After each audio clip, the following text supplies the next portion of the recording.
ಹಿರೇಕೇರೂರು ತಾಲೂಕು ಇಂದು ಬೆಳ್ಳಂಬೆಳಗ್ಗೆ ಚಿಕ್ಕೇರೂರಿನಲ್ಲಿ ಭಾರೀ ಅಗ್ನಿ ಅವಘಡ ಸಂಭವಿಸಿ ಹೋಟೆಲ್, ಬೇಕರಿ, ಎಲೆಕ್ಟ್ರಿಷಿಯನ್ ಅಂಗಡಿ, ಗೋಬಿ ಮಂಚೂರಿ ಅಂಗಡಿ, ಚಪ್ಪಲಿ ಅಂಗಡಿ ಬೆಂಕಿಗೆ ಆಹುತಿಯಾಗಿ ಬೆಂಕಿ ನಂದಿಸಿದ ಅಗ್ನಿಶಾಮಕದವರು ಸ್ಥಳಕ್ಕೆ ಧಾವಿಸಿದ ಮಾನ್ಯ ಶಾಸಕರಾದ ಯೋಬಿ ಬಣಕಾರ್ ಅವರು ಅಂಗಡಿ ಮಾಲೀಕರ ಕುಟುಂಬದವರಿಗೆ ಸಾಂತ್ವನ ಹೇಳಿ ಧೈರ್ಯ ತುಂಬಿದರು.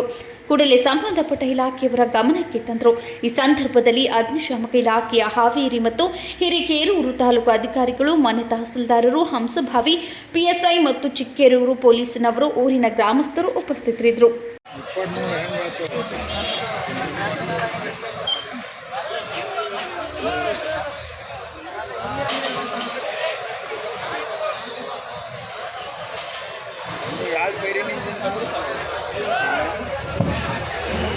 ಅಲ್ಲೇನೋ ಸಿಡಿಯಾಗ